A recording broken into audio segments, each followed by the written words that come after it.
Hello friends, today we'll discuss with the topic vaccination. Myself, Febi Paiva, Assistant Professor, Department of Zoology, St. Joseph's College for Women, Alapura. Vaccination. Vaccination is a general term for artificial active immunization against any infectious disease, and the term vaccination came into existence from a Latin word vaccinus, which means from cow. And this relate back to the discovery of the first vaccine for smallpox and by the Edward Jenner in England. He observed that the dairy maids who frequently were exposed to cowpox or the vaccinia virus were not uh, were not infected with smallpox. In simple terms, I could say that they were immunized towards smallpox, and this led to the development of the technique of using cowpox to immunize people against smallpox. So, vaccine simply means an artificial induction of cellular and humoral response to an infectious agent through the injection of a non virulent antigen preparation. And it therefore aims at inducing memory B cells and T cells or both.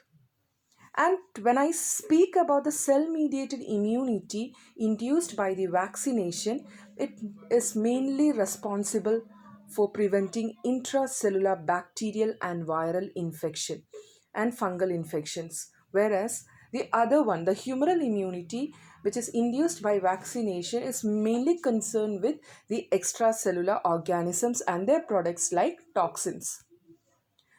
Now, one of the important term which is related to vaccination is nothing but the vaccine. So, what is a vaccine? Vaccine is a preparation of a weakened or either killed pathogen, such as it may be a bacteria, it may be a virus, or either it may be a portion of those pathogen, and those when upon administration will stimulate the antibody production or cellular immunity against that specific pathogen, but it will be capable of causing any severe infection. We call such preparation as vaccines. And another terminology related with vaccination you might have heard many times as boosters. So what are boosters? Boosters are nothing but it is a kind of repeated administration of this preparation over a period of interval to enhance the response, because single dose may not be enough to immunize a person throughout his lifetime. So to boost up, to continue with the immunity, there should be a regular or repeated administration of same preparation at an interval. So we call it as booster doses. And boosters, what it do is it help in the increase in the proliferation of both B and T cell. When the number is being augmented, we can see that it results in the augmented number of its population, leading to a long term immunity. The best example is tetanus. We know that the vaccine is being given as boosters at every 10 years of interval, whereas hepatitis A, we can see that two doses, booster doses are given at an interval of 6 months. Now we'll just speak about the strategy for vaccine development. So, the strategy behind a vaccine development is the active immunization. We know that it is an active immunization involves the administration of antigenic agent, which we call it as vaccine, into the body so that it may develop immunity against that particular pathogen. Vaccines normally afford a protection against infection by stimulating and developing a long-lived effector cell and the memory cell. So what they do is when a vaccine is given, we can see that it develop production of effector cells and memory cells. And most of the vaccines, we can see that they work on normally inducing the humoral immunity, and very few will be responsible for inducing both humoral plus the cell mediated immunity. And this active immunization may be performed either with killed varieties or weakened pathogen or a structure of it, maybe a secretion like toxoid, maybe a part of it, maybe a polysaccharide, likewise. Next, we'll be speaking about the two different category of the vaccines. One is the live attenuated vaccine. Another one is the killed vaccine.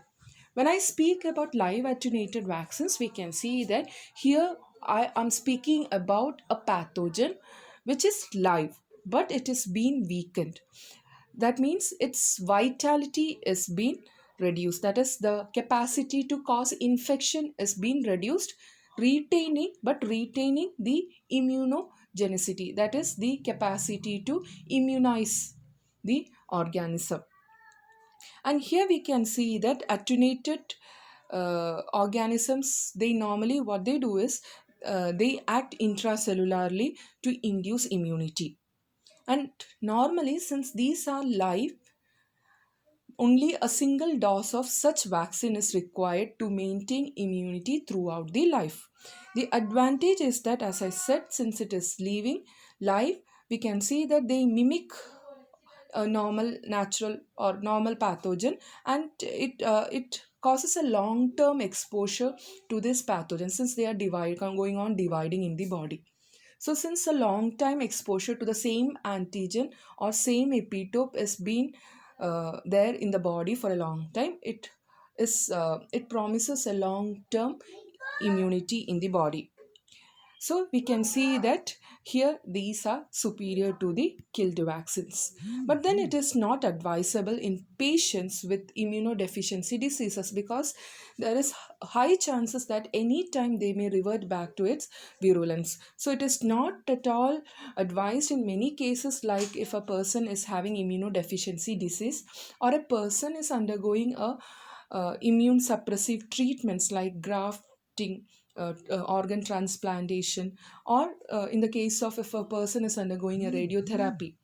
At the same time, if a patient is malignant, having malignancy, lymphomas, leukemia, then also it is not advisable, and it is also not advisable in pregnant ladies.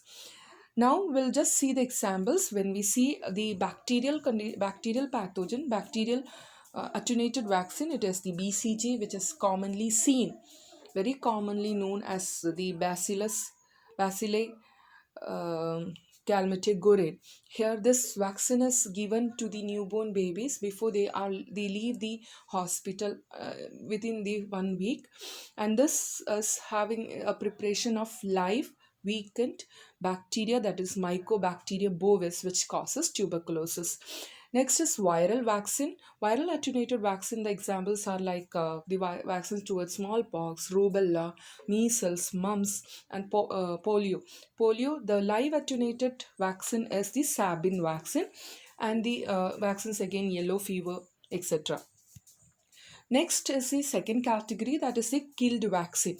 Here it is nothing but a vaccine which is prepared by killing the pathogen, and the killing depends, the mode of killing may vary from one vaccine preparation to another. It can be killed by heat exposure, like about 60 degrees Celsius exposure for a long time, like 1 hour, or by the UV radiation, or by chemical treatment in chemicals like phenol, alcohol, formalin.